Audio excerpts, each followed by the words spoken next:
আজকে তোমাদের সাথে আমার ননদের বিয়েতে কি কি খাবারের মেনু ছিল সেগুলোই শেয়ার করব। আমি যতবারই বিয়ে বাড়ির খাবারের মেনু তোমাদের সাথে শেয়ার করেছি ততবারই তোমরা অনেক বেশি পছন্দ করেছো। তাই যেহেতু এটা আমার নিজের ননদের বিয়ে ছিল তাই ভাবলাম এই মেনুটাও তোমাদের সাথে শেয়ার করা যাক। যেহেতু এটা আমাদের নিজেদের বাড়ির প্রোগ্রাম ছিল, তো সবার খাওয়া দাওয়া শেষ হয়ে যাওয়ার পর খেতে বসেছিলাম। তাই সবকিছু সুন্দর করে একবারে সাজিয়ে গুছিয়ে নিয়ে খেতে বসে পড়েছিলাম। খাবারে ছিল সেদিন পোলাও, তার সাথে একটা ভেজিটেবল রান্না করা হয়েছিল। ভেজিটেবলটা ছিল চিকেন, পেঁপে, গাজর, ক্যাপসিকাম, ফুলকপি, মানে মিক্সড ভেজিটেবল আর কি। আমরা যেটাকে সাধারণত চাইনিজ ভেজিটেবল বলে থাকি। পোলাওর সাথে ভেজিটেবলটা কিন্তু খেতে অনেক মজা হয়েছিল। তার সাথে ছিল বুটের ডাল আর বেগুনি। আমাদের হিন্দু বিয়েতে তো বুটের ডাল আর বেগুনি মাস্ট করা হয়ে থাকে। সত্যি বলতে পোলাওটা খেতে কিন্তু অনেক বেশি মজা হয়েছিল, একদম ঝরঝরে আর অনেক বেশি টেস্টি। তার সাথে সবজি, বুটের ডাল, বেগুনি সেগুলো অনেক বেশি মজা হয়েছিল। এর সাথে ছিল একটি কাতল মাছের কালিয়া, মানে কাতল মাছটা সাদা সাদা করে কালিয়া রান্না করা হয়েছিল। মাছটা অনেক বেশি ফ্রেশ ছিল। তার সাথে যে গ্রেভিটা রান্না করা হয়েছিল সেটাও কিন্তু খেতে অনেক বেশি মজা হয়েছিল। পোলাওয়ের সাথে তো খেতে অনেক বেশি ভালো লাগছিল আমার।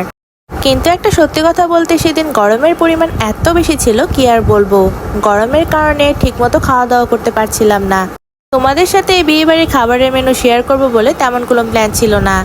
যতটুকু ভিডিও ক্লিপ ছিল ততটুকুই তোমাদের সাথে শেয়ার করার ট্রাই করলাম আর কি। কত বেশি গরম ছিল তা তো তোমরা আমার ফেস দেখেই বুঝতে পারছো, ঘেমে একদম একাকার অবস্থা। এরপর অন্যান্য আইটেমগুলোর দিকে চলে যাওয়া যাক। বিয়ে বাড়ির মজার আইটেমগুলোর মধ্যে হচ্ছে রোস্ট। চিকেন রোস্ট করা হয়েছিল। এই চিকেন রোস্টটা কিন্তু খেতে অনেক অনেক বেশি মজা হয়েছিল।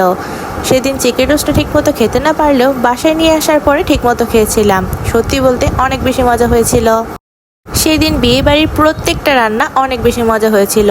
পোলাও, ভেজিটেবল, তার সাথে ডাল, বেগুনি, রোস্ট, খাসির মাংস সবকিছু অনেক বেশি মজা হয়েছিল। তো সেদিন বিয়ে বাড়ির মেইন আইটেম খাসির মাংসটা খাওয়ার মাধ্যমে সেদিনের খাওয়া দাওয়া শেষ করে ফেললাম। তার সাথে ছিল দই। দই তো আমি খেতে পছন্দ করি না, তাই দই খাওয়া হয়েছিল না আমার। আর সাথে ছিল কোল্ড ড্রিঙ্কস। এটাই ছিল আমার ননদের বিয়ের খাবারের মেনু। আমার আজকের ভিডিওটি এই পর্যন্তই। নেক্সট ব্লগে আমি তোমাদের সাথে আমার ননদের বিয়ের রাতের ভিডিওটি শেয়ার করব। ভিডিওটি দেখতে হলে কিন্তু আমার পেজটা অবশ্যই ফলো দিয়ে রাখতে হবে। আর আজকের ভিডিওটি ভালো লাগলে অবশ্যই একটি লাইক করে দিবা সবাই। Thanks for watching. বাই।